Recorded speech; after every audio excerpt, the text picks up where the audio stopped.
Hey, you're listening to the Citizen Coder Podcast. In this episode, I talk to Chris Bowman, a SiteCore developer and longtime outdoor enthusiast living the RV life dream. We talk about building friendships online, finding your path in tech, soft skills, and so much more. Let's dive in.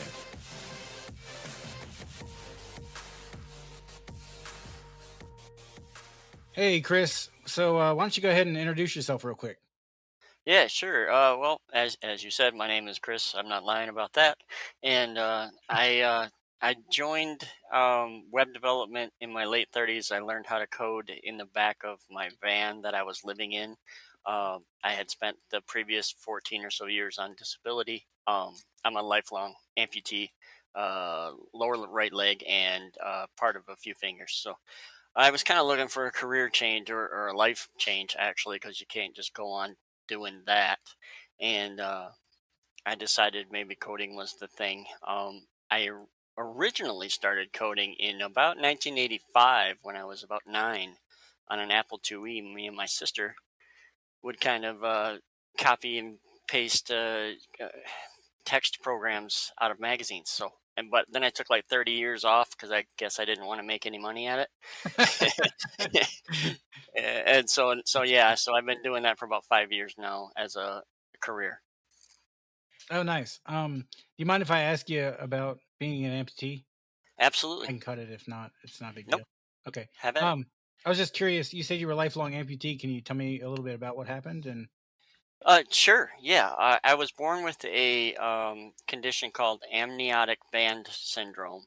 And what it means essentially is that fibrous bands wrapped around, in my case, my lower right leg and parts of the five fingers. And if you've ever tied a string around your finger or a rubber band, your finger turns purple after a while. yeah, circulation. It's Yeah. exactly, essentially that happened, and this was in '76, so they didn't even really know that that was happening until I was born. So when I was born, and the doctors kind of looked a little concerned, and of course my mom and dad looked a little concerned at their concern, and they rushed me out of the room without explaining anything for several hours.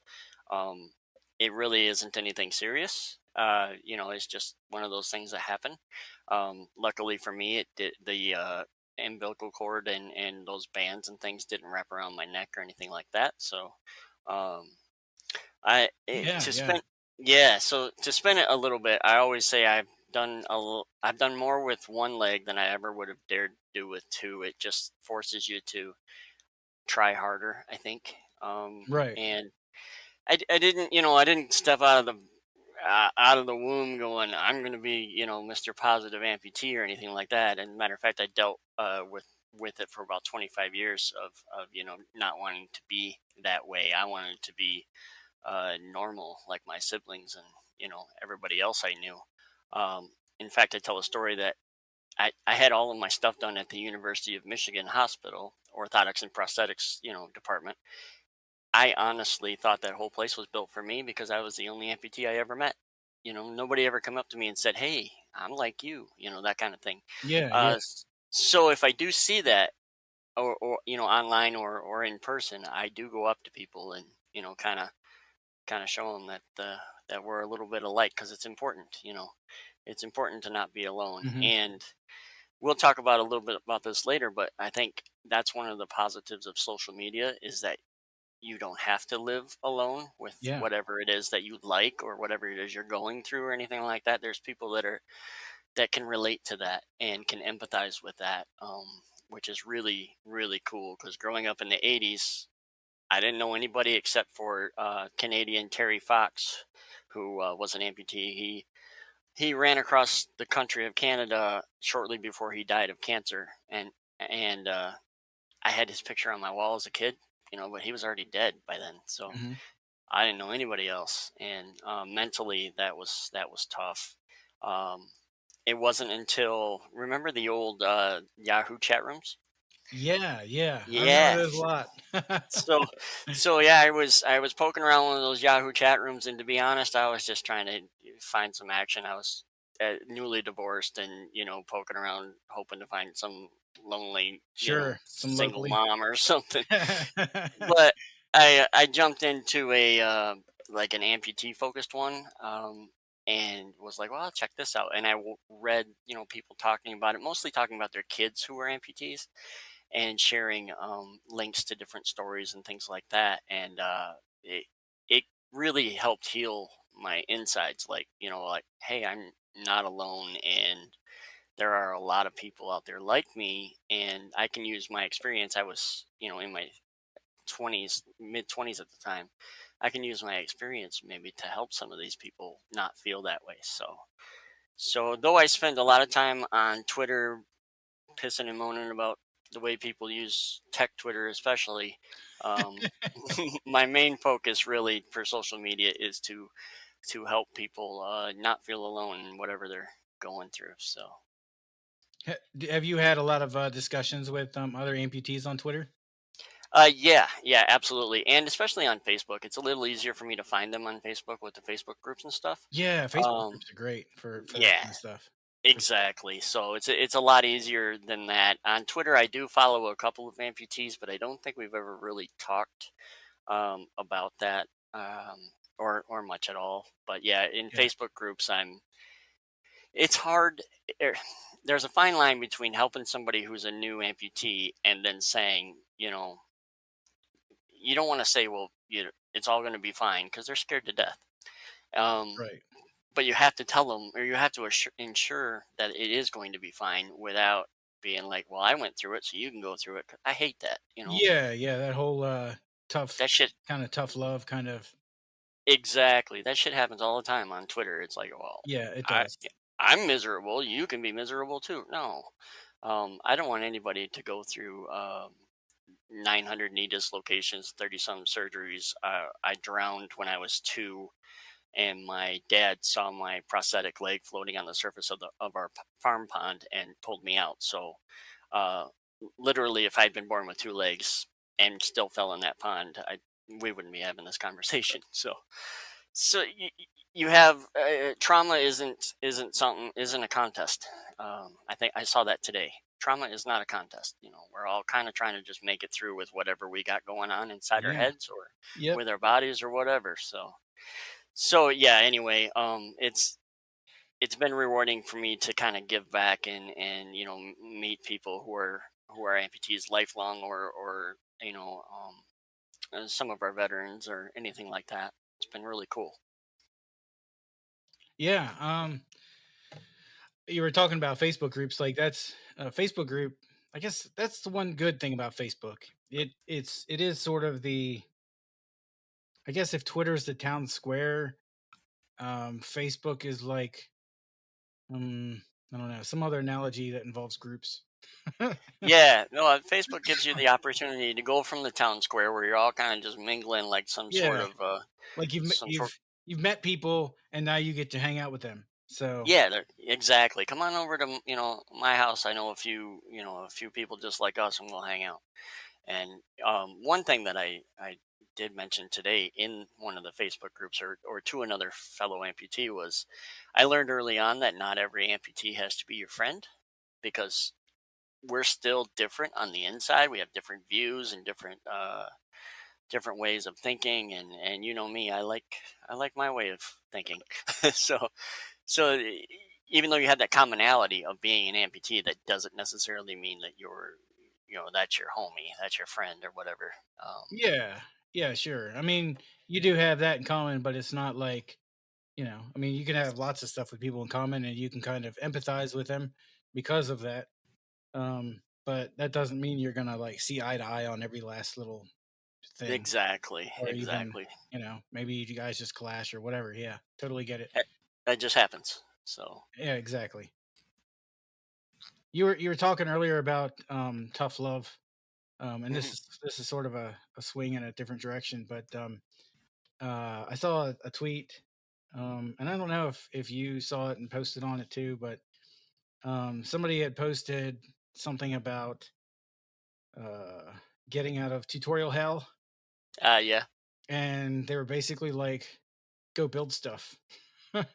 Right.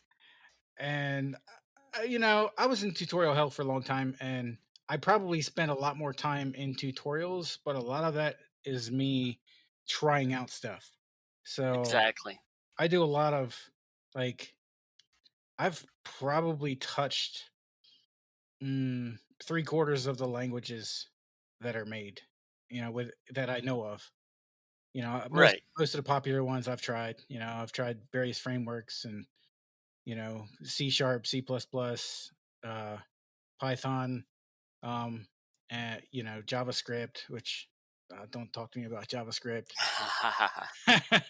um, everything. So yeah, I do spend probably a lot more time in tutorials than most people, but I've kind of spent the last, I don't know, 4 years, I guess, just trying stuff out, seeing what I liked, seeing what I didn't like. Yeah, that's the thing. It works for you, right? Yeah, And that's what it does for me. It works for me. I like doing the tutorials. I like sometimes changing it up. Sometimes I don't. Sometimes I don't feel comfortable changing it up, so I just do what they say some 2 or 3 times to really understand what's happening.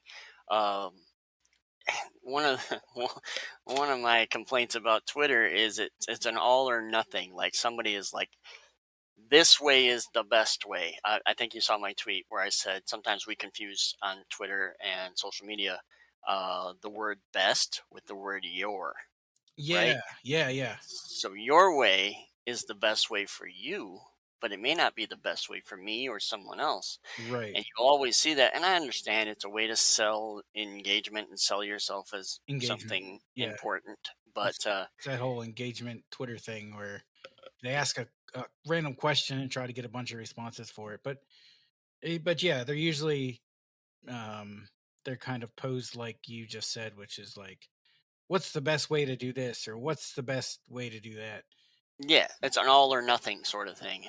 And Yeah, and there's anyone who's lived for more than 5 minutes outside of their parents' house understands that the world isn't an all or nothing sort of thing. It's a very gray area of a lot of different things. So, and if you know anything about programming, you know that there isn't a best way to do anything or a best no. tool.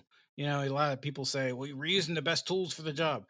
No, you're using the tool that you like to use for the job.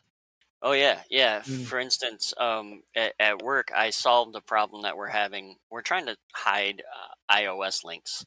Um, they link as Oh phone God, numbers when yeah. it's not a phone Mhm. number. And I'm trying to solve, I Did I can lose you? solve the answer within SiteCore, which I use, but it's really messy. So, instead of just doing it that way, I put the problem in front of people who are way smarter than me and been like, hey, there's got to be a better way to do this. Yeah. Why don't we think on it? Can you roll back? Can you hear me now, Yeah. Chris? Okay? Can Yeah. you roll back over what you were saying about the iOS links because it cut out? Oh, sure. So, at my work, one of the things that we're trying to do is iOS will take a sequence of numbers and automatically assume that's a phone number, and we're trying to hide that functionality. So I actually used Stack Overflow and found a solution, but it's super messy to implement in Sitecore, which is what I use. And so rather than say, well, this is my way, this is the best way, I went, yeah, it's really messy. So if I go talk to these people who are way smarter than me, you know, maybe we can find a better solution that works and is a lot cleaner and a lot easier to maintain in the future. Um, and that I think that lends itself to not always assuming that your way is the best. Right, right, exactly. Speaking of Sitecore, so you started using Sitecore. Like, how did you wind up getting into Sitecore? Well, my first job actually, after I learned how to code, web development anyway, um, I worked for a company in Michigan, and I had an interview, and the manager was basically like, "So you know HTML and CSS?" I said, "Yeah, yeah, well enough to get by." Um, I don't know how to write JavaScript, but I know what I'm looking at when I read it. And he said, "You probably haven't, but have you ever worked with Sitecore or even heard of it?" I'm like, "Nope." And he said, "What about WordPress?" I said, "Yeah, I've heard of WordPress. I haven't worked with it a whole lot, but I understand what it does."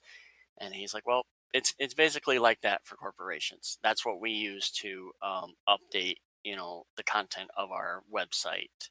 And I said, cool, I'm more than happy to learn it, thinking there's no way I'm getting this job. I don't even know I never heard of SiteCore. Uh, and I did. I got the job. The first time I used SiteCore was my first ticket, which I think was just changing out a sentence or something like that on a page. And I learned my team was really small, 7 or 8 of us entirely. And I was able to ask, this is pre-COVID, so I was able to, just kind of figure out who was the nicest person on this team and ask them to help, walk me through using Sitecore anytime that I had a question. I would do something and get good at it, but then there would be another problem I wanted to solve in Sitecore, and I don't know how to do that. And so I would ask for help, and thankfully everybody was willing to do so. So So you, I've made a lot of money off of Sitecore. yeah, you've pretty much just learned it on the job. Yes. Yep. I never even heard of it until that interview. Never crossed my mind until that interview. Like that's kind of insane. So did they advertise for Sitecore, or was it like a front end job that they were advertising Oh, that you were well, I can applying tell you. for? Actually, I saved it. I saved the Oh, posting. nice. I can tell you what it says. It said it was a web technician job, and says the web technician is responsible for maintaining, updating content and troubleshooting issues on its existing client websites. This was for Dow Chemical, and essentially the duties, does it say skills and abilities: demonstrated ability to code in HTML, which I had, write code which performs well across all browsers, troubleshoot and fix code. Yeah, not Sitecore anywhere that I see. Huh. No. Maybe they just figured, oh, that's weird. Yeah, it doesn't actually mention it doesn't even mention that they use a CMS Huh. that I see. So yeah, I had no idea. And then like I said, I got trained as they called it a web technician. I essentially still do the same thing, and now I'm a Sitecore consultant. It's just a fancier title for the same thing. Sure. So, but that's it, And it was funny when I started there. I replaced somebody who was moving up to more of a front end, you know, position, um, and him and the other front end guy were always like, you know, poking fun at me just doing content, and I'm like, it's all right with me. I think I was making like $15 an hour in 2015, Yeah, which and in 2015 is pretty good. yeah, for my first gig, sure. Yeah. I thought it was great. But what I've been able to do is I'm on my third one now, and I've been able to increase the rate of pay while still staying in Sitecore and Adobe Experience Manager, which is similar. Uh, Dow ended up doing a migration. I actually led the migration from using Sitecore to using Adobe Experience Manager, including training the other content person who is the one that trained me in Sitecore. So yeah, it was pretty wild. I enjoyed it, and I would have stayed there, but I moved on, and then eventually, we all got sent home, and I moved on, and then I moved out to California from Michigan, and the couple of times, one wanted me to move back to Michigan, and I said no, and two, they didn't want to pay me anything near what I earn now, so it didn't work out. But I really enjoyed, the team itself, and I think that's important. Yeah, I think that's real important. Can you hear me Yeah, okay? I think yeah, you cut off again for a minute. Or yes. Sorry. Welcome to Starlink, my dude. yeah, I was gonna ask about that next. So you're currently living in an RV, is that right? Correct. Yeah, my wife and I sold our house in Michigan in July of 2021, and uh, bought a 31-foot Coleman camper. And we are on private land. That's one of the misconceptions of my story, is that we travel around. We actually don't. We haven't moved in like 14 months Oh from this wow. particular spot. We were able to, I told you before, I was living in my van that was on this particular property. I had moved out to California, and a bunch of things fell through, and I've met some friends, and they let me stay on their horse ranch. And then years later, I got a hold of her again and was like, "Hey, we're thinking about doing this. Can we? If I buy a RV, can we park it on your property?" And she was like, "Absolutely, stay as long as you want." So so we have electric and water hookups and stuff that we pay for. It's almost like a campsite. Oh yeah, cool. Um, yeah, and then we're my wife works at a physical therapist office, so she's able to bring in money, you know, for us. And then of course I work from home. So what we're doing is paying down old debts from all like those years, like when I was on disability before I met her, Right. and us trying to get on our feet and all that kind of stuff. So we've been staying here to do that. But our um our plan is to hit the road in the spring full time. So and then no longer be tied to any particular place for very long and just kind of chase the weather. Oh, okay. All right. Yeah. Yeah, That's I mean, that's really the goal of RV life. But for yeah, sure. I definitely didn't quite catch that you were, stationary. Like, I know that people do sit stationary in RVs for a good bit of time. Yeah. My mother-in-law, her and her boyfriend are currently in Washington somewhere, and they've been there since last year, actually, since, maybe Thanksgiving? It might have been even before that, I'm not sure. Gotcha. But, the weather's great there, where they're at, and they like it, but I think they're gonna be moving around maybe a little bit more. Um That's kind of my want is because I hate looking at the same piece of dirt all the time. Mhm. Yeah. I've been here before. I spent a year here before, so I've seen everything, and now I've shown my wife everything that I've seen, and it's cool now as far as the temperature goes. But all summer it was 100 degrees plus, Yeah. and I'm just fed up with that. So I don't necessarily. Well, I don't have a truck since we don't go anywhere. We don't pull the camper anywhere. Rather, we don't own a truck. We both have cars. Um, but the plan is to sell this and the two cars for a motorhome, and then pull behind the motorhome a Jeep, so that we can kind of do a little bit of two tracking and things that I like to do that I Mhm. cannot do in my car. Um, Yeah. Sure, like, do out more outdoor stuff and Exactly. I follow some even YouTubers that that. I really like, and yeah, they do a lot of that kind of stuff where they park on BLM land or federal land, state land, that kind of thing. They park their motorhome or whatever they're staying in, and then they use the Jeep to go out and explore. So Yeah, that would be the fun of it. My wife and I, we've both been kind of talking about it. Um, I've I just started looking for my first dev job, so I'm okay, still kind of in the, kind of in the looks right now. Um, awesome.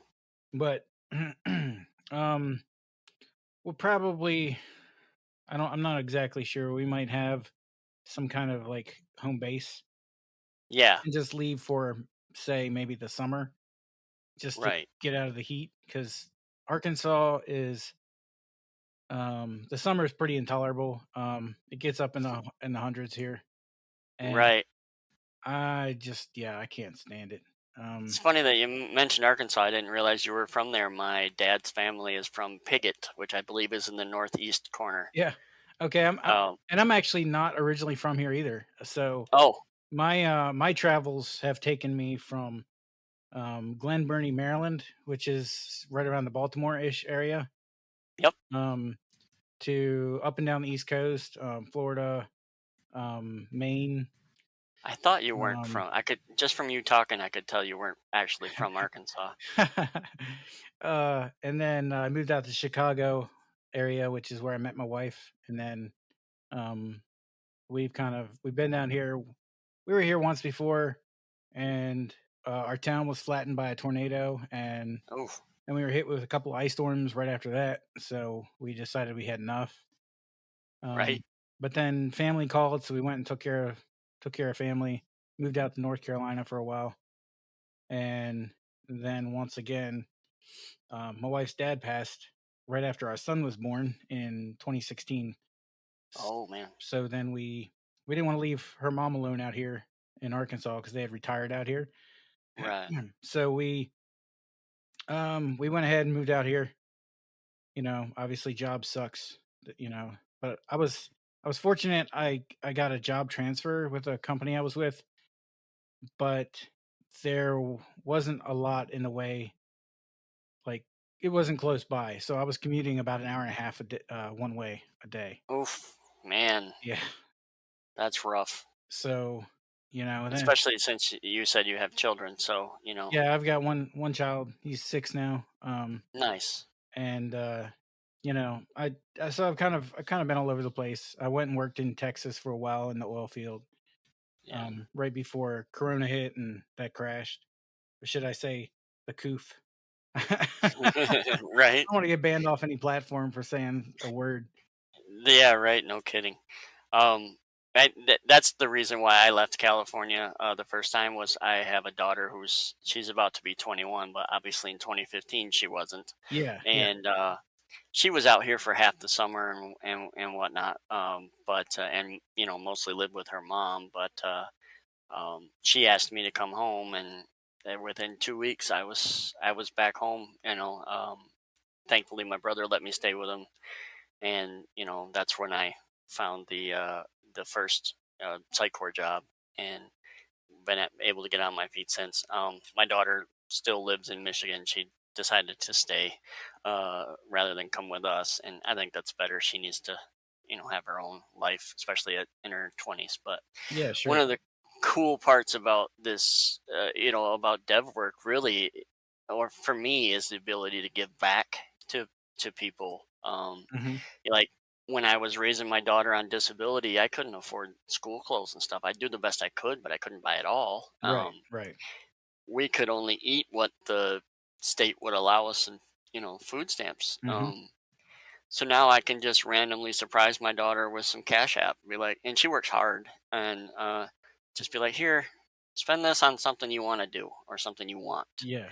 You don't have to spend it on a bill. Just spend it and do it. That's kind of cool. My mom divorced last year, and he took basically everything. She didn't even have a TV, so I was able to get her a TV delivered, to her house before she could even, because she'll just say no. So I didn't even tell her. so, Right, right. so, that's the neat thing. One of the things on Twitter you'll see is a whole lot of flexing about, I'm this and I'm that, and I've got this and I've got that. Mhm. Not just from me, but from everybody. Yeah, But yeah. what a lot of people don't realize is, it also enables you to help the people that helped you get there, or that mean the Sure. most to you, and that kind of thing. So, Yeah. um, I'm hoping that situation, you said looking for your first dev job out. I'm hoping that kicks down those doors where, you know, um, where you're able to feel that, security, I guess. Right. And man, I tell you, if I can be somewhat successful, if I can call it that, at this, anyone else can, because I'm dumb as shit. So Uh, oh, come I'm on. dumb as You're a genius. no, yeah, no, no, but I talk well, Yeah. so I'm Communication able is to. a big factor. Being able to It communicate, is. just being able, soft skills, being able to talk to people. Exactly. As a matter of fact, while we're talking, I'm looking at Travis Hubbard, who's a little bit older than me, and he's always telling people, "Yeah, you know a bunch of shit, but do you know how to talk? So, do Yeah, you know how to relay that information that you have in your head right. out to other people? If you can't do that, you're going to struggle. It Mhm. doesn't matter what you know. It soft skills are they add zeros to your bank account. I really think that they do. They really do. Soft skills add zeros to your bank account. I love it. Yes, That's a exactly. that's a great quote. They do. And I'm super shy. I get super anxious. I was anxious about this interview all day today, Oh, really? or this podcast. Yeah. Just because it doesn't sound like it when I'm talking to you, and once I get the ball rolling, I don't feel it. Mhm. But the lead up to it, oh yeah, definitely. My worst thing is when somebody on my team gets on sends me a Teams message that says, "Hey, you got a second for a quick call?" And I'm like, "Shit." Yeah, I know that feeling. I and it's not because I don't want to be on the call. It's because it scares the hell out of me. Yeah, like, You know. what have I done? Kind of? Yeah, Or exactly. You always, I mean, I automatically, the way my brain works is I think everybody hates me, and until you tell me otherwise, I'm going to believe that. sure. So, I'm thinking, oh man, they know I, took a nap for a half hour or whatever, Yeah. or I suck and it's time to go, and it has never been that, but Mhm. Right. I basically have to say yes to everything, just so I don't get anxious. I just got to go yes and do it right now. Oh, That's kind of yeah. why I Okay. jumped on this call early. Actually, Yeah. I I was I mean, I totally get it. yep. Like, You have. go ahead. Oh, I was just saying, you just have to. I just have to get it over with. Mhm. Yeah. I definitely know that feeling very, very well. And I've felt like that most of my life, like, kind of anxious and, Yep. when somebody like, if I'll be at work and they'll be like, "Oh, I wanna talk to you." Well, just tell me now. I don't wanna sit and Exactly. wait for you to, "Oh, let's have an appointed time to sit down and talk," and you tell me I suck, just Right. I don't care if it's bad, Yeah. or but tell me now. And Yeah, my wife will do that. just get it over with, She'll Get message it out. me. She'll message me on her lunch and be like, um, "When I get home tonight, we need to talk." Oh And I'm god. like, "Oh shit." Yeah. And I'm thinking, Is did this I the do end? something I'm not supposed to do? Is she done with me? Mhm. What is happening? And it'll just be like, "Oh, I just had a bad day and wanted to make sure that I remembered to tell you that I wanted to talk about it." And I'm like, scared the hell out of me. Oh my I days. thought I thought you found out all about all those hookers and cocaine I was doing. Apparently you didn't, so Well I didn't mention it. well, now she'll know. Yeah, I always tell her that. You I'm need me to cut always, that part out? no, man, keep all that. Keep whatever is in here. Keep it. No. If you saw me say it on Twitter, it can stay in this. Yeah, fair enough, fair It's enough. up to you. It's your It's show, but it's all yeah. good. I don't do a whole lot of cutting unless, somebody like, um well, I won't give an example because 'cause we're on podcast, but, I've had a couple people that just needed something trimmed. Um, Yep, it it's happens. not a big deal. I Sometimes you just forget you're on a recording, you know what I mean? Right, right. No, if I say something stupid, that's my fault. So, you know, and I try not to be any different. The difference, and I was telling my wife this. I was like, man, when I talk to Drew, I'm gonna have to tell him, I don't really swear that much. It just is in my typing in Yeah, Twitter, comes out and on it's Twitter. mostly. I'm sure you're familiar with George Carlin, the Mhm. comedian. Yeah, yeah. Okay, it's mostly George Carlin influenced comedy that I think is funny. Like, I'm just taking something that's an 8 and making it an 11, by adding a few choice words or making it sound like I'm absolutely ungodly pissed George that Carlin was somebody's. hilarious. Yes, yeah. So that's all it is, and most people don't get it. My entire family doesn't get it, but Twitter I think gets it's it. funny. That's all that matters. Yeah, Twitter gets it. You either love it or you hate it, and have blocked me. Yeah. Um, but but yeah, I guess we can jump on the Twitter train if you want. Yeah, I mean, we're already kind of on it. All right. So that's what I use Twitter for. I try to help. There are people on Twitter that I do help, but I kind of, or try to not help. That sounds like I'm some sort of Whatever, deity guru. figure. Right, exactly. It sounds, but I'm nice to. Let's put it that way.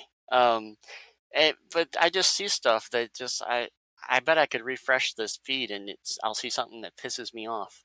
Oh, yeah, So you probably will. yeah, and I'm blocking like all kinds of people. Yeah, I've tried to block all the huge influencers that I don't like. Mhm, mhm. Um, and it's fine if you like them or someone else likes them or whatever. I don't care. That has no effect on me. I just don't, Sure. and oh, they're disappointing me. Everyone's being Being nice being today? behaved. Yeah, What the hell? I I know. They must have known I was going to talk. I thought I had a couple, tweets bookmarked for you, but I guess I didn't. Oh man, what a No, bummer. but like, so you're familiar with DHH? DHH? Yeah. No. Okay, he's the founder of Ruby on Rails. Oh, okay, yeah. Okay, so he has said that he used to use Twitter. He doesn't anymore. Not the way that he used to. He Hmm. used to use Twitter just to kind of get into arguments with people. Just literally because it was a good way for him to um what do you want to call it? Where you're trying to solidify your arguments and like your opinions on stuff. Little practice, yeah. Yeah, yeah. So he would get into all kinds of Twitter shit with people, and that's kind of gained him the notoriety that he has. But he doesn't even like nowadays. His Twitter account's pretty much like you can't comment on his posts.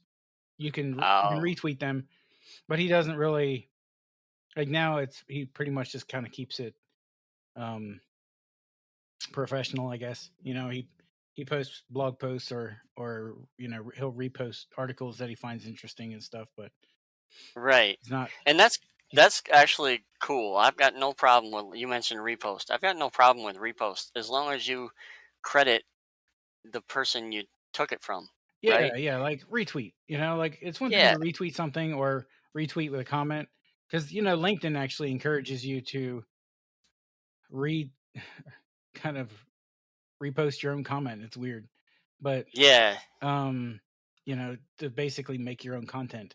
But on Twitter, it's like people will literally copy and paste someone shit somebody said and make it theirs, but you don't know where it came from. And then Right. you go and you look up the tweet and like 15 people have said the same stupid thing.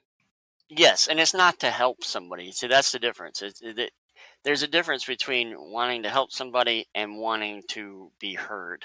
Um, and I think a lot of times the goal by these retweeters is they just want to be heard for whatever reason, whether it makes their PP bigger or their follower account bigger, or whatever. Yeah, yeah. And that's where I have the issue. It's it's like you're stealing somebody else's helpful content just for the sake of you to have a voice uh, that you don't really need. Like that. Unfortunately, we talked about the benefits of social media, and one of the drawbacks of social media is it gives everybody a voice, and not everybody has something Just to say. say. Yeah. Right. And not everything that I say or you say or anyone else says on Twitter deserves a reply, such as if I say I'm tired, I'm not looking for a solution to that problem. I'm just saying I'm tired. You just But you yeah, know what happens? You get 35 solutions. Like, right. oh, you need to do this You should more. You take need some to do vitamins. that more. Maybe lift your Yeah. legs once in a while. Yeah. Or Maybe go for a run. Uh, do a line of Coke, drink some whatever. drink some coffee. Jesus, man. Okay, that's worse. Put some Coke in your coffee. I don't know. Yeah. I mean, yeah, and that's the thing is they're like, well, how many cups of coffee do you have each day? And I'm like, well, I don't drink coffee. Oh, well, then you're not a real developer. Oh, okay. Yeah. Duh. And You should so know. here we go. Coffee Yeah. plus code equals real developer. Is that a It thing? must. I guess I'm missing out on that. So yeah, that's my issue or argument with Twitter specifically is that it's a platform for everybody to be heard. But again, even me, I'm guilty of it too. Like somebody will say something and I'll have my solution. Hmm. Maybe they weren't asking for a solution. Yeah, Maybe they just wanted to say it. sure. Everyone on Twitter is an expert, but I'll bet you anything that they're not, Right. including me, you know. So that's a lot where my rants come from. Is the this idea that because we can voice our opinion, Hmm. we should, and most of the time we should just shut the hell up, I you know. mean, yeah, I guess, but that's kind of Twitter with Twitter being kind of the town square is you can just go out and shout shit if you want, and then go back in the house and pretend it didn't happen. Yeah, right. Yeah, and you are you've got a point there where it is kind of the point of Twitter is to have a discourse back and forth, but I don't always want to. Yeah, sure. Sometimes, Sometimes just blow sometimes off I, steam. yeah, yeah, exactly. Sometimes as we said before with the Carlin analogy stuff, is sometimes I'm just trying to channel my inner Carlin because I missed the guy and what would George do in this situation, or how would he feel about the copy paste engagement whores that are on here trying to become a big Twitter star for what I can see is no reason whatsoever. Yeah, But I really don't get it. Like, everybody and their mom says that they're gonna help somebody to do this and that and learn how to code and be a yeah, and I'm totally fine if you've got some content and you've got some stuff that could help people, great. But if you just yes, slapping shit on your Twitter account, I saw an account earlier today. The guy had barely 100 followers, but he was helping somebody do something with some hmm other thing. And I'm like, you don't have any content, dude. Like, right, make exactly, some content that, like, do it. Like, if you're gonna help somebody, do it organically. I teach people yeah, to code. Okay, well, where? Do you have right. YouTube videos? Then post that so I can go look at it and be like, oh yeah, this guy's legit. Exactly. Yeah. The in the um Twitter profile header there where it says I help XX do XX. Yeah. I'm just like block because Yeah. I won't mention his name, but there is somebody that I follow who does help people and does have content, much of it free. Yeah. Um, and his Twitter profile just says full stack web developer and educator. Check out all my courses at my website.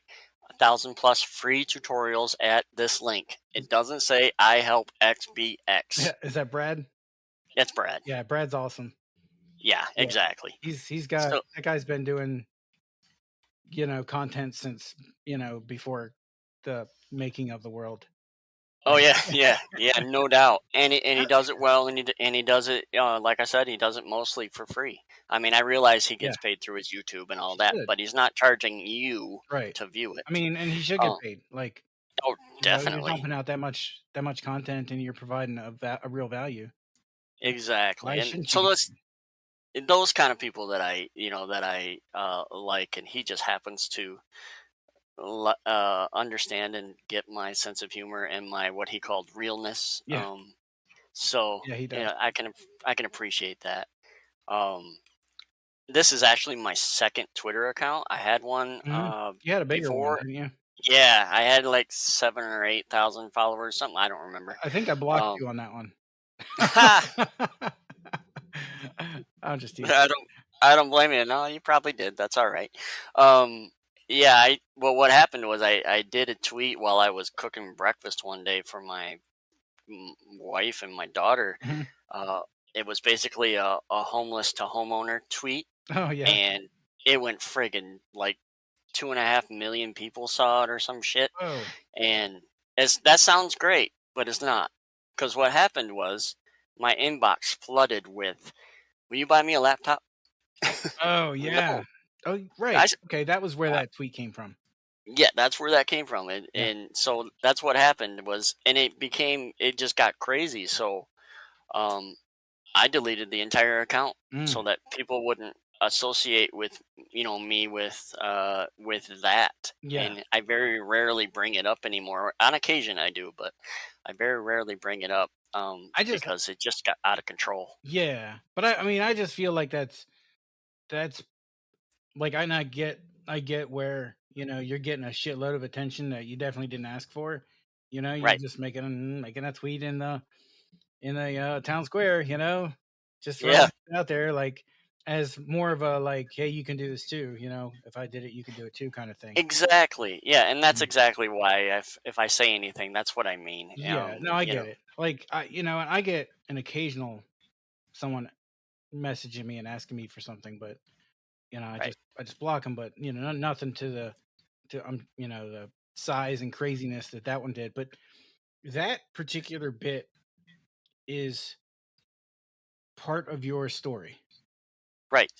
So, And it's like, real. I I mean, yeah, mean, you like, and I know it's just you're not ashamed of it, like No, no. I just, for me, that was like one of the things that kind of drew me to you, I think, initially, is I appreciate it. that tweet came through my feed. Somebody liked it, and I'm like, oh wow, this is crazy. So I, took a read and that kind of thing and followed you. Yeah, Um, appreciate that. yeah. So that, but that's kind of I guess the realness, um, and just like a part of you. That's part of your story. Yeah, That's part of you. So, yeah. and I enjoy it. I get you not trying to throw it out there and create more um more inbox stress, Havoc. Yeah. and I wish there was a better way for I wish to handle for Twitter to handle that kind of the inbox messages. I guess it just comes with the Mm. territory. I just when I wrote it, I didn't think it was that big a deal. Yeah. It wasn't meant to be an engagement tweet by Mhm. any means Right. or a flex by any means. It was Yeah. just a situation of, and I also get this or got this a lot, which is yeah, it's easy for you because you're in the States. They would be in a different country, Mhm. and I understand that. Yeah. We're all in a different situation. What Yeah. I don't have an answer for that. I wish that the Mhm. rules were the same and the Right. opportunities were the same for everybody, but Sure. I don't make those rules or opportunities. So, No. get off my ass. Yeah. Yeah. Exactly. Like that's I not. had to get out of my situation. Not I can't worry about your situation. I Mhm. can't. Yeah. So We're all. so it was that too. It wasn't just the buy me a laptop or Mhm. can you cash at me some money so I can get a laptop or Yeah. God. geez, that would happen, and I'm sure it happens to people like Brad and stuff all the time. But Yeah. it happens so much. I was just like, "Fuck this, man! You Right. guys can have this. I'm gonna come back, but I'm gonna come back as somebody that you don't know." Yeah. You Yeah. know, like That makes sense. I mean, so. like the one thing about Twitter, and I don't know how it handles. Like, I know you can turn off DMs, for instance, Yeah, but I don't know if you can allow certain people through that, or if that's just closed for everybody. Because right. I'm not sure either. Yeah. typically, uh, like I've straight out messaged people in regular chat, Hmm. and like the in the town square, I'll tag them and say, hey, do you want to come on the podcast? And I won't get a response, so then I'll go and DM them, and then that'll get a response. Right. Or sometimes I've DM'd them and not gotten a response, and so had to tag them in regular chat. You do it the other way. Yeah, I've had people message me for help, and I don't mind. Hey, where can I learn something? I almost always send them to Brad's Yeah. YouTube channel, Oh yeah. and um, they're like, "Well, I'm surprised that you replied." I'm like, "I'm the same. I'm a person just like you are. Hmm. I'm not. I understand why people don't reply. Sometimes they're overwhelmed, Sure. but I get it. I'm not saying that those situations don't happen, but I'm not gonna not reply because I'm some kind of dick. That's the funny thing about Twitter is it seems like I might be a dick, but I Yeah. don't think that I am. No, So and obviously talking to you, I don't think you are either, and I really didn't think you were on there because I've seen you not go off on people when they've said, mhm. like certain posts. Like I would think that maybe that would get a snark, but it didn't. I'm like, Right. you must be in a good mood today. Yeah, right. Yeah, and most of the time I am, and other times I'm just trying to be funny or just trying to get them to think Yeah, a sure. little bit. Hey, maybe this isn't the way I want to be doing things. Just have a But again, I guess if it works for them, whatever. The only thing I can do really is block them, and that's why I asked or posted that I looked up to see if there was a limit on how many people you could block because like I hope there isn't because I have blocked a bunch of people, and I did post a couple of months ago. I posted my block list. I won't do it again, but I just wanted to do it just for fun, get a rise out of people, and it Mhm. worked like a charm. But there's people that I'll like that you'll block, and vice versa, and that's fine. Like I've got you know no no argument. If you find somebody's content valuable and I find it annoying, that's just my opinion. Yeah, My opinion is worth the same as everybody else's opinion on there, which is basically nothing. sure. So I'm well aware of that fact. and I just wish that other people were as well. Yeah, yeah. That your opinion doesn't mean shit to anybody. Nobody cares. No, I So mean, not really. Not, not so much. Um, you have a few friends, yeah. but yeah, Yeah, and one of the tweets I saw earlier today, I honestly, I'm bad with names. That's why I had to ask you your name because I couldn't remember if it was Chris or Mike. Um, that's okay. My middle name is Mike oh, Michael, there you so go. yeah, Perfect. it's close. But it was about the tweet was about friends, and I won't blow him out because I'm not really, I'm not picking on him. Right. But his first tweet was that you don't have any friends on Twitter. There are no. Oh yeah, I saw this. Yeah, and I like maybe generally speaking, no. But if you Right. make connection with people, you can make you can make friends with people on a social media platform and be just as close of friends with them if you hung out with them every day.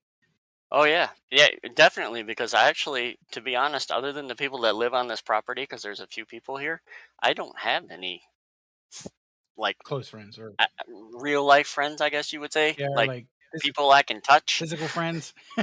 Yeah, and I never really have. You mentioned being from Maryland, and my best friend from high school is from Maryland. He moved to Michigan the summer before our freshman year, Mhm. and the day after we graduated, he moved back to Maryland, and I haven't seen him since. And I graduated in '94, Yeah. um, but yeah, that was my last actual friend that I'm not related to, like that I have a connection with. Right. Right. That's just me. I'm not whining about it. I'm just quiet, and Oh like yeah. I enjoy my own company fine. Right. But but yeah, so I have friends here that, on Twitter. A few weeks ago, one of the people on Twitter, a girl about my daughter's age, mentioned that she was in a situation and was trying to get away from her ex and needed a little bit of help. So me and a couple other people organized a GoFundMe for her to help get her back and forth to school, so she didn't have to depend on the abusive boyfriend, and could move on from him. Yeah. So it's those kinds of situations that are connections, like important connections, that I really appreciate. So Yeah. Yeah. Um. it's not just a platform for me to bash people for Mhm. being copycats. I totally get that. There's a guy that kind of helped me out on Twitter, and I wasn't asking or expecting, but um, I think I had made a tweet about or needing a Mac or getting a Mac. I think I said Mm, I was gonna get a Mac Mini so I could test um, mobile applications on because how Apple is. You got to have a right. Mac to test any shit on it. Oh, And I understand. he dug a Mac Mini out and he sent it to me. Oh wow, no kidding. I'd never really interacted with the guy, Not I mean, maybe here and there, but not on the level that, say you and I have interacted or, Sure. me and Or some other people. a level where you would expect that sort of thing Yeah, from them. Yeah. I was super floored and obviously super grateful. Um, but yeah, like I mean, some people just have good hearts and you make a sometimes you don't know what kind of connection you've made with somebody, You Right. just have no idea. Um, Definitely. and I think, friendship can run a lot deeper than a just some text if you let it, Yeah, sure. you know. It can mean, that it's just a different way of communicating. It can be a less lonely Mhm. existence, because remember, we're both old enough to know if your friends didn't come over or they weren't available on the phone, you just didn't talk to them. Right. You couldn't just leave them like I can't leave you a message being like, "Hey dude, was just thinking about you today. I hope you have a good day." You couldn't do that when we were kids. No. You had to catch them right then, Yep. and hope if they were having a down day, you said the right thing, or if they were having an up day, you were like, "Yeah, man, let's hang out," or that kind of thing. Mhm. Um, Now you can kind of just leave a message for later, Right. that says, something good, something supportive, and that's important. It's really important. Yeah, I mean, it's especially I think that nowadays we're a lot more I don't know if the right word is sensitive, but we're at least mental not not illness, but again, I'm lacking for words at the moment. But um, emotionally, like if you're down and things like that, we're more aware of Yeah, the mental states that people the, are in than we exactly. used to be, and part of it is because it's a lot easier to communicate your mental state. If somebody's having a bad day, hey, they threw it on Twitter. I'm having a bad day. Yeah, Or exactly. or I'm whatever. I'm not feeling. And they can do it without uh being anxious about it, or worrying about being shamed about it. Hmm. For the most part, Yeah, for the most part, people are supportive. sure. I mean, Um, there's always an asshole here and there, but but yeah, oh, definitely. you definitely. And I think for the most part, yeah, most people are supportive. exactly, and that's important. Like, I follow a streamer, and her husband is having some issues, and she's posted about it, and he has as well on Twitter. Hmm. And as someone who deals with, like, I'll back up a second. With my physical disabilities, I always tell people that my mental and emotional issues have been way harder to deal with, like this head, my Hmm. brain. Hmm. Because I can get into. I'm good now, but up until I was probably in my late 30s, I I just didn't want to be around, or didn't feel the need to be around necessarily, and didn't see a purpose in that kind of thing. And I would have anxiety attacks that would floor me. Yeah. I'm glad I don't have those now, but it's nice that on Twitter we can read that other people go through these things and they get through them somehow.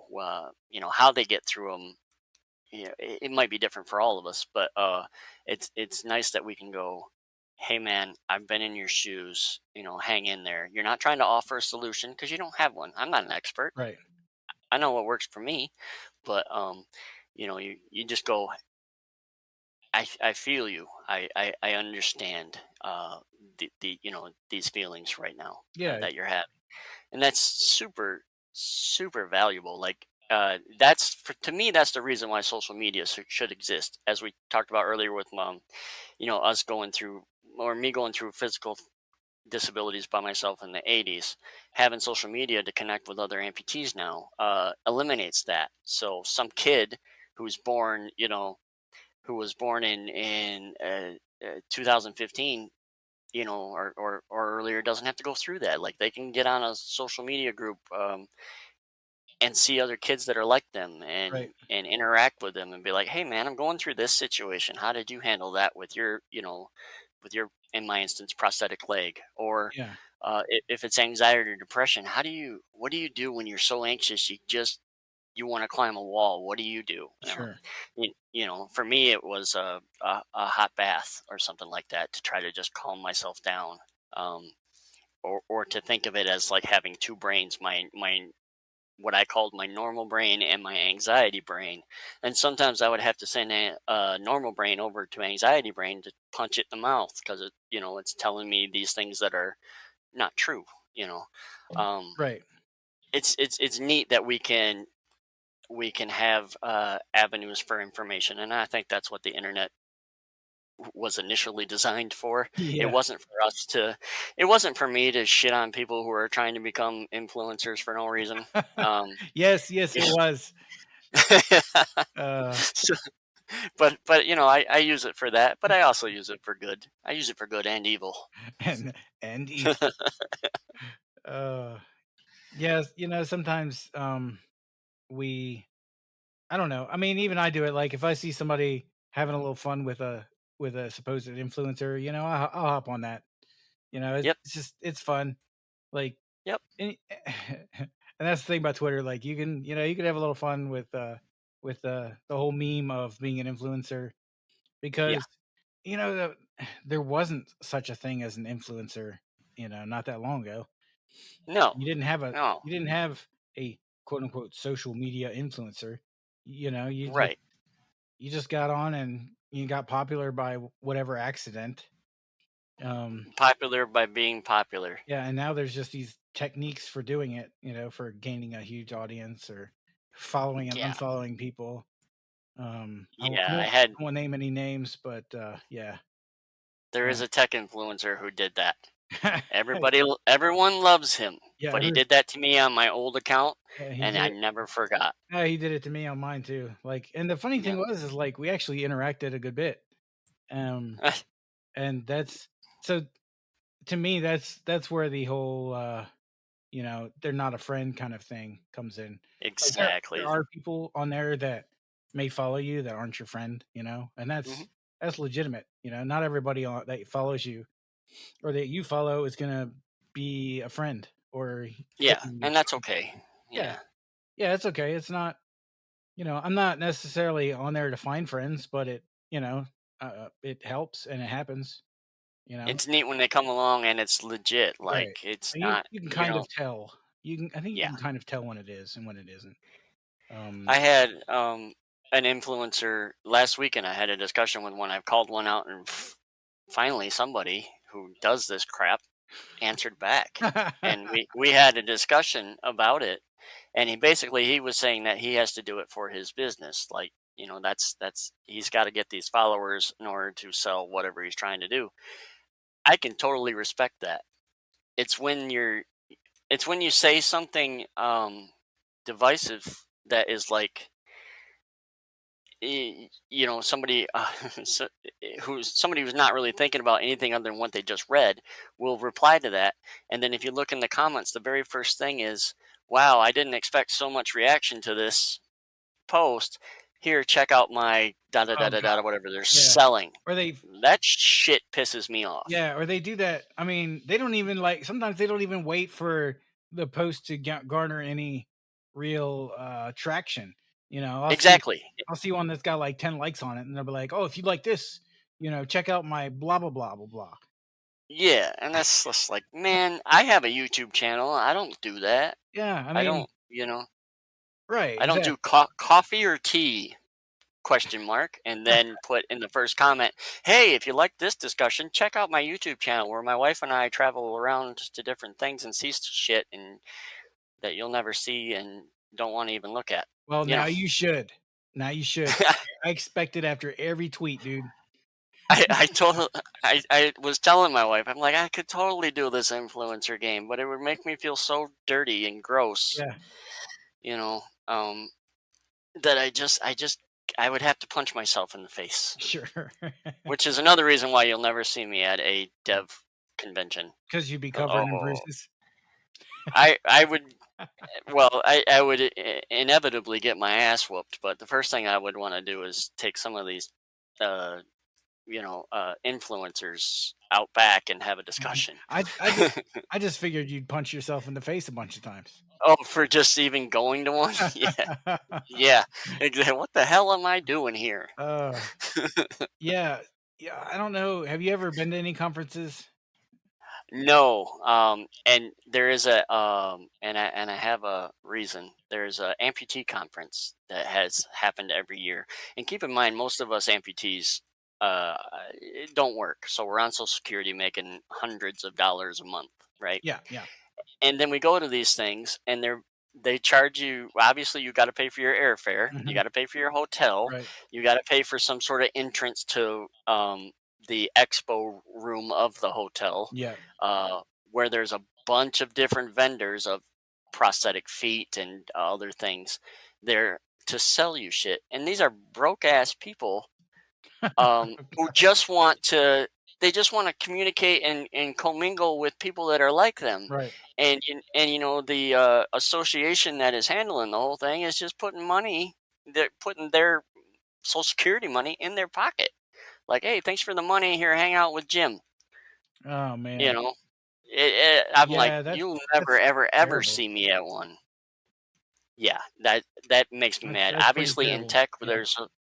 there's a little bit more money floating around, so Um, Mhm. most of the time, the people that go to tech conventions can afford it. But yeah, my example of the amputee thing is it's a real thing, and it really Yeah. pisses me off. so Yeah. so yeah, no, you'll never see me at any of that crap. I mean, I sort of like as far as the tech ones go. Alright, so, I'm just gonna out myself here. Um, I've been to some Amway, um, conferences. in the Hmm. past, a long time ago. Um, and they are pretty much the same thing. Like you're spending a whole bunch of money, which okay, if you're going to see somebody speak that you're interested in, you Hmm. might be able to justify it, kind of like you go to a concert, you know what I mean? Yeah, sure. But uh, some of the prices on these conferences are just I was gonna say, astronomical. what's a concert? $100, Yeah, right? yeah, a concert might be $100 maybe. I mean, depending Not on. $1,000. No, but some of these conferences are like $1,200. Like, what am Exactly. I getting for that? I mean, I'll keep my podcast fairly clean, but what am I getting for that? No, exactly. That's. I mean, yeah, $1,000 to hear some influencer talk about how Yeah, they did a certain thing. right. Like I would go. They got rich. You know. Yeah. Like I would go to one if, like my company was paying for it or something. Hmm. And I almost feel like a lot of these I. conferences, tech conferences, price themselves in that manner. Like Oh they yeah. sort of expect that somebody's company is going to pay for them to go. Yeah, and they take advantage of the fact that the people that aren't necessarily getting, their company to pay can't afford it because, like I said, there's money in it. Right. So there's money in tech, so somebody's got to get a piece of their pie. I would go to hear a speaker talk if they changed their life with tech. Uh, Yeah. Brad, for instance, I would go to listen to Brad talk about how he changed his life, or even Danny. Hmm. Like, hey, I used to do this, and Yeah. then that I decided this wasn't the road for me for whatever reason, and then I got into tech, and this is what I did instead. And I would go listen to that, because it's real. Sure. It's real raw, like, this is boots to the ground sort of stuff, and not Hmm. some floaty idealism of you need to learn every bit of tech that there is to even start to get your first job, and that's just not true. Yeah. And if you've been through it, you can see through that crap. But there's so many people who aren't 5 years into their career, and Right.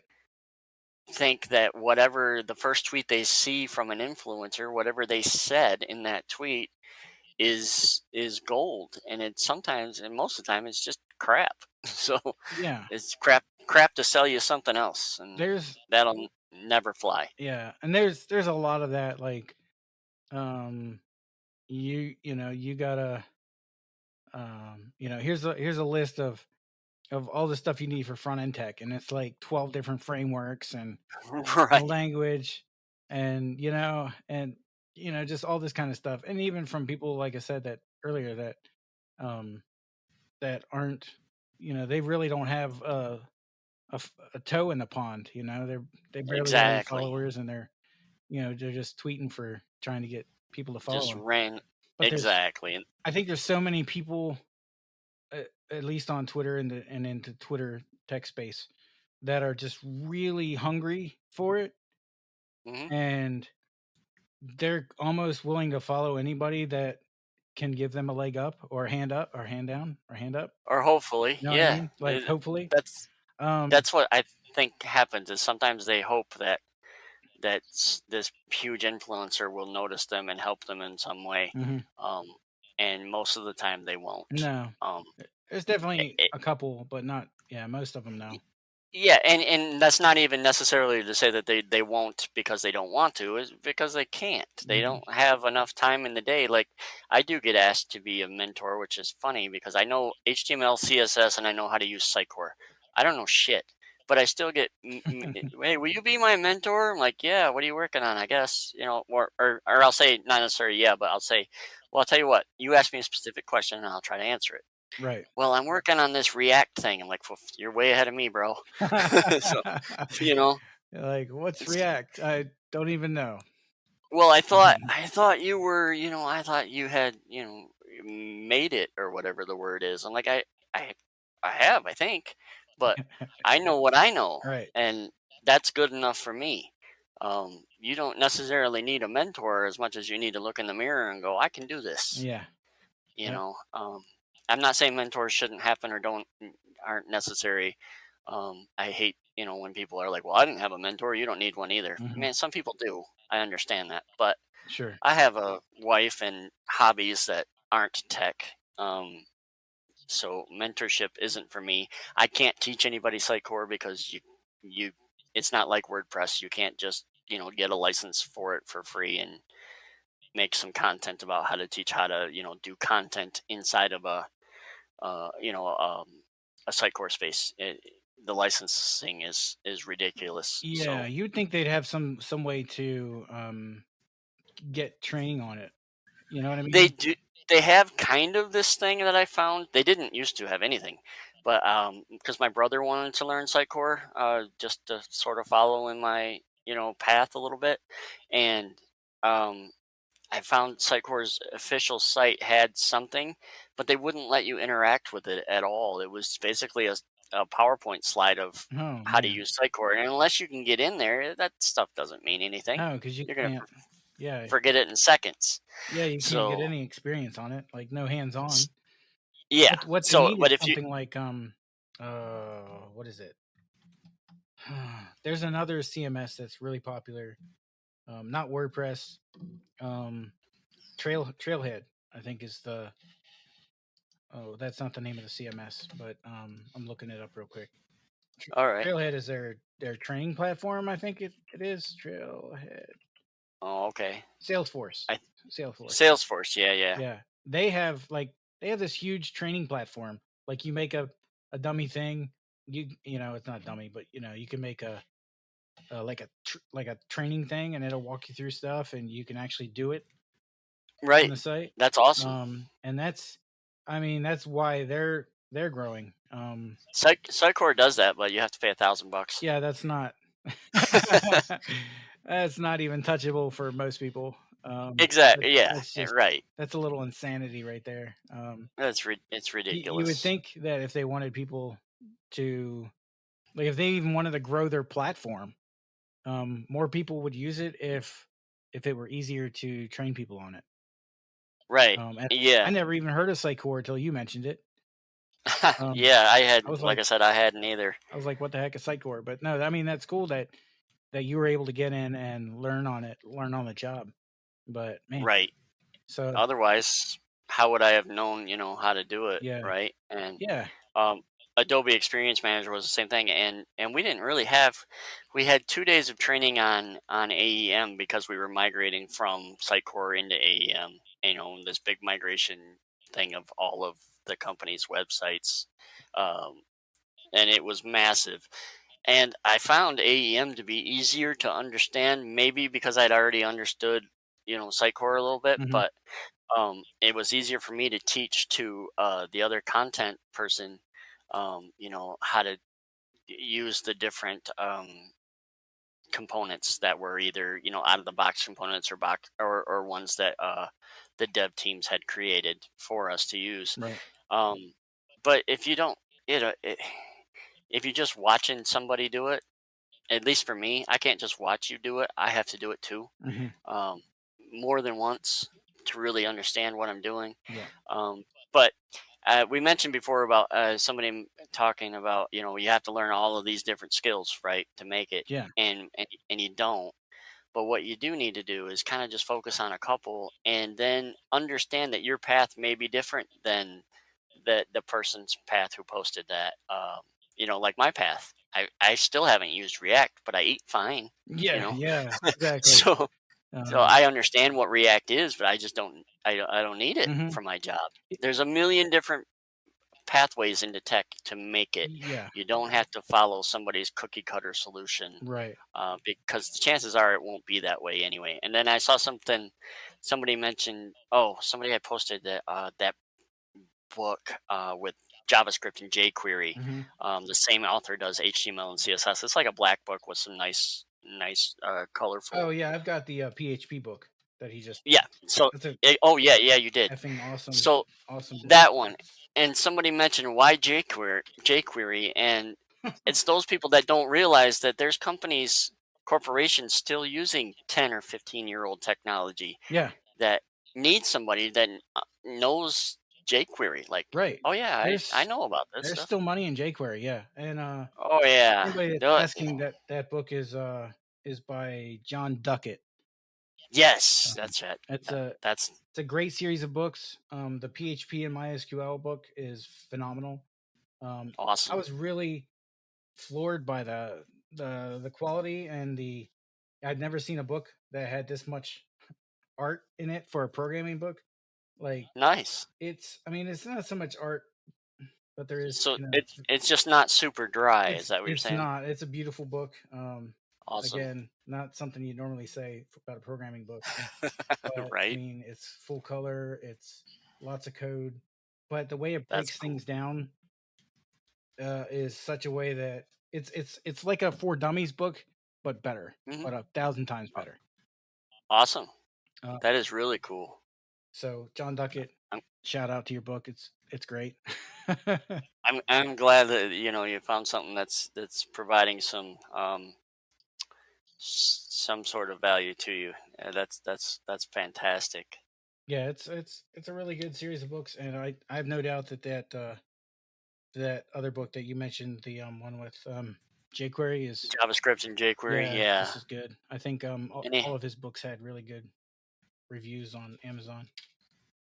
and that's cool to know. I mean, it's cool to learn that stuff because there's like I said, a lot of people that are posting about you need to learn this framework and that framework Hmm. don't, like you said, don't even know that Sitecore exists, or don't Right. even know that most companies use some sort of CMS to update Yeah. their content. Oh yeah. Like they're just clueless. Right. I'm not going to learn WordPress. I don't need to know a CMS. There's If you go ahead. I was gonna say, if you want to work for a large corporation, you should be familiar with at least At one. least one, yeah. Yeah, yeah, There's also, there's a lot of, you were saying there's a lot of paths, forward, and it's not all the same for everyone. I right. think one of the areas that gets kind of overlooked is, I'd say, back end or full stack. And by Hmm. full stack, I don't mean learn JavaScript, HTML, CSS, and then, you know, there's stuff like, obviously there's PHP, Hmm. PHP and MySQL, and a framework um, called Laravel, which Yep. is a really good framework. And I mean, you're basically, you'd be barely touching JavaScript at that point, because there's a small framework that a lot of them use that is a JavaScript framework, but it's really lightweight, um and it's funny because jQuery was kind of the go-to at one point. And I can't remember the name of the JavaScript framework, but it's really lightweight, and a lot of the guys in PHP use it. um Yeah. and there's also stuff like, I just talked to a guy yesterday, um, and I'll post his. Um, I think his will go out next week. His podcast will go out next week. Um, Awesome. but sorry, I'm drawing another blank here. Hold on a second. Um, we talked about a programming language called Elixir. I don't know if you've ever heard of it. No. Okay, so it runs on the. Are you familiar with Erlang? Nope. Okay, Also not. okay. Um, so there's a big virtual machine called, they call it Beam, Beam. Okay. It's been around since the 80s. It was originally made by a telecom company that wanted to make something that could handle like crap tons of concurrent connections, Gotcha. and they made a language called Erlang, um, to do all the coding in. And it's been around a long time. Actually, Discord uses it. When so Discord actually runs on Erlang, and Oh, and the cool. and the Beam virtual machine, and a lot of people don't know that. Um, and Elixir is a language that was written okay, so you know how you have the JSM, the Java, JVM, Java Virtual Machine, Yep. and you have languages like Kotlin that are made to work right on top of it. Right. So that's how Elixir is. It basically works right on top of it, um, and right alongside Erlang code. Um, Oh, so nice. it's it and they have a framework, and I'm still drawing blanks here. Let's see. Um, the framework's called Phoenix, and it's a full stack framework, just like um, using PHP and the other one I mentioned. So there's kind of a lot of ways forward, and it's not necessarily just yeah. I mean, front end is really popular, but it's also, I'd say, it's very um, jam packed of people looking for those jobs. So there's a lot of competition. Right. Where there's a lot of maybe back end or full stack um, framework jobs that are out there that need people, but can't necessarily find a lot of good people. Sure. Um, Yeah. so if you're kind of frustrated with trying the usual way in, maybe it might be time to check out some alternative tech. Exactly. And you do that by dipping your toes, like you said, and you dip your toes in different things until you find what interests you, uh, and then you can almost certainly find a path in that. Um, and who knows where you'll go? Like I expected to be like the two front end devs that I worked with. I expected to be in their shoes in just a couple of years. Like I'm not going to do content forever, and then I realized I could actually make a really good living just copying and pasting HTML code inside of different fields in SiteCore and just understanding how SiteCore works, Right. and how I can solve problems with it. Um, I had no idea. You would never see that path Hmm. on some influencer's tweet. Right. Yeah. So Exactly. not my path, that's for sure. Yeah. But it does exist, Yeah. and you don't know that. You don't know what you don't know. Hmm. Nobody Yeah. does. Exactly. So it's definitely beneficial, I think, for anybody to keep an open mind. One of my Twitter friends, Josh Burns, is a database guy. He mostly works off of Upwork, but I tried it and I was like, I'm not really super interested. I don't really want to be the next Josh. I want to be the first me, Hmm. Hmm. Um, but he eats well, and that's what he does. Right. So there's many different paths, and what happens essentially is you set your foot out into the road, and then you're off to who knows where, Yep. and it could be miles from anything that you ever thought of. Exactly. So Yep. so that's the neat thing about tech. Yeah. Well, we're just about at the end of our time for today. All right. Chris, thanks for coming on with me, man. I really appreciate it. Oh man, this was a blast. I appreciate you having me on.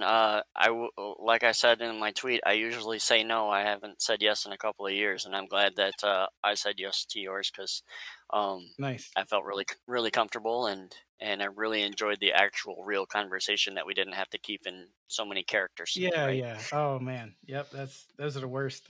But Yep. If anybody's interested, you can follow Chris on Twitter. I'll put the links in the show notes. And thanks for listening.